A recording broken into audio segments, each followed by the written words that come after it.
าวเจ้าสบายดีมื้อนี้นี่เอาวิชาเฉพาะมากวดเบิ่งกาแฟเบ้ามูกปลูกระยะปีหนึ่งส่วนไรเบ้ามูกว่าย้อนปลูกมันบ่เกิดแต่ว่าเพิ่นว่าบ่แม่นเพิ่นว่าเนื่องจากแนวพันธุ์กาแฟเฮาบ่ร้อยเพิ่นว่า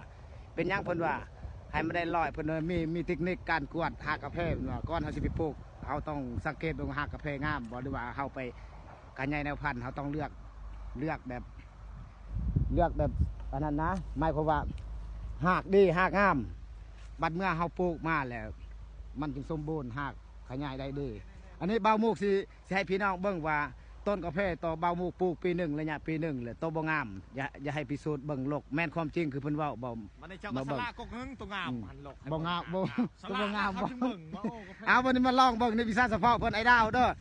ไอ้ดาวเพิ่นมาเพิ่นปลูกกาแฟปีนี้นี่เป็นมากเป็นผลจนดอกแหละเพิ่นว่ามากวดเบิ่งสวนเฮาบ่ผ่านเนื่องจากเพิ่นว่าหาก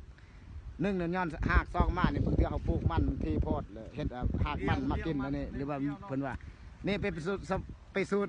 น์เบิ่งนำกันไปมีหักเลยหากนี่บ่ได้บ่คือว่าหักยังหักมันต้องไล่ตัวนี้ก็ซื้อนี่หักมันบ่มีนี่ตัวได้สิกินผลก็หักตัวนี้ปลูกปีนึงมันบ่ทันขยายเพิ่นมาเพเอง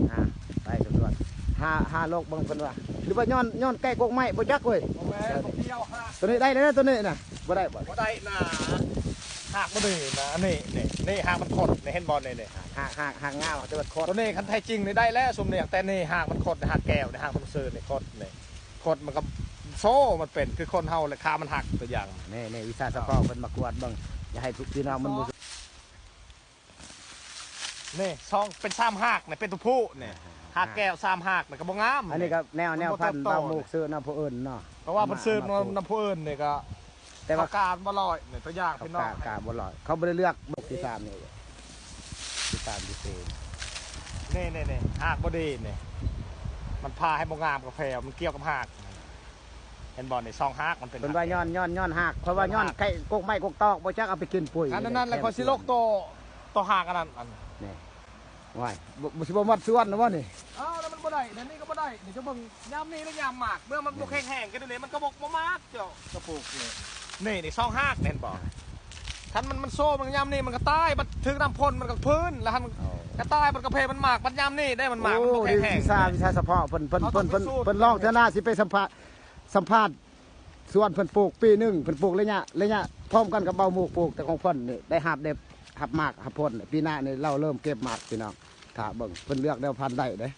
แต่เบาหมูกส่วนไรซื้อเอานี่บ่ซื้ออันนี้ตัวนี้ใหญ่กระยาดให้บ่มันหรอกบ่มันงามนะตัวนี้งามนะตัวนี้เขามั่นใจนะฮะได้บ่ได้ให้ FC เบิ่งจะได้มันสิหมดเลยมันก็ย่าเจ้าเฮ็ดก็พอแต่มันเสียปุ๋ยเสียหยังเอาตัวน้อยโอ้ยเจ้าซื้อเอานะมั่นใจนะตัวนั้นหักไม่จำป่าแล้วก็อยู่มันบ่มักนี่เห็นบ่มันกาบนี่กันย้อนมันกาบบ่ได้นี่เห็นบ่มันคดนี่การหักกาทำให้มันคดนี่เขาบอกเลยนี่เห็นบ่นี่มันคดมันเป็นพยาธิเห็นบ่ได้นี่ครับ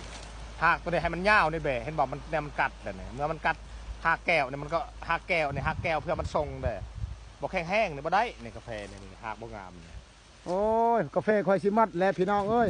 สิได้ปลูกไม้นี่ปีหน้าสิได้ปลูกไม้นี่บ่ลอยเพิ่นว่าบ่ลอยบ่แม่นขาดปุ๋ยอันนี้ความจริงเนี่ย